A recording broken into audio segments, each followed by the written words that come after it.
plugin, or I use a program called Unwrap Pro, and it's really good for unwrapping stuff. You don't have to do half of this stuff, but it's important to know actually know the basics as well. Don't just buy a program and think you can map, because a program does a lot of the work for you. Mapping's it can either be a hard, tedious task or a fun task. Personally, I've never found it fun. Well, that's just me. I'm gonna weld these together as well. Just like this. Like this. Now, if you are stretching stuff, it really doesn't matter because it doesn't alter your geometry, but if you see a stretch in the texture, in the checkered pattern, kind of like if I went like that, I'd see a stretch. But if you do see stretch, you can move them about. See, this looks good up there. And don't forget as well, if you've got like a skin texture on this or something, it's going to look a lot better and a lot more smoother than a checkered pattern. Checkered is used because it's you can see the seams obviously.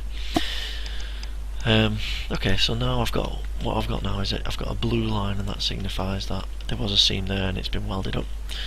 And the seam should be there. Now you will always have seams, and because now it's impossible to weld this side to this side.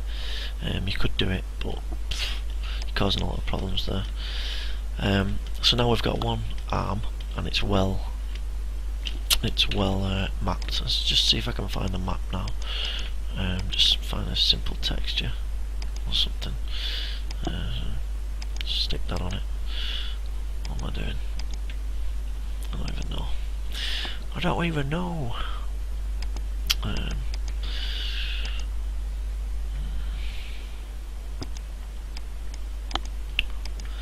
Just go on to my Maya CD there.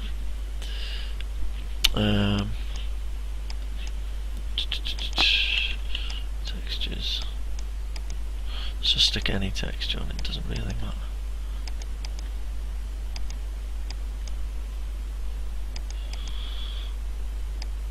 Just find a texture.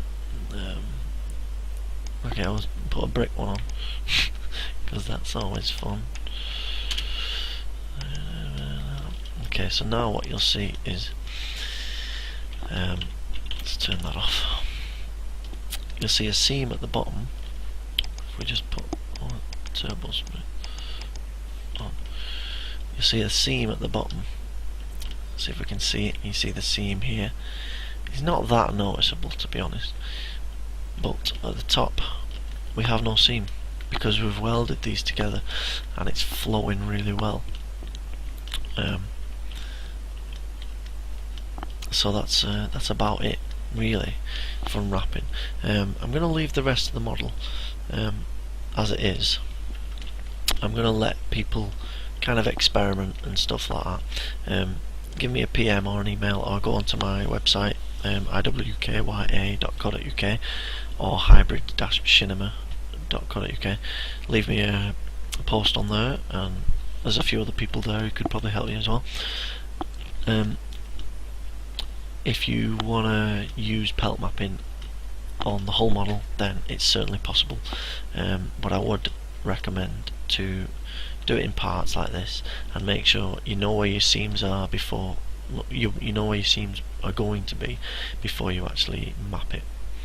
Now I'm going to carry on this tutorial depending how much responses I get off this. As I say, I really hate doing it, but I will do it if people want me to finish the model and create an Adobe Photoshop or whatever texture map for it, and I will be going over that if I get enough requests for it. It's just silly to do it if people are not interested. So thanks for watching, and don't forget to subscribe. Bye.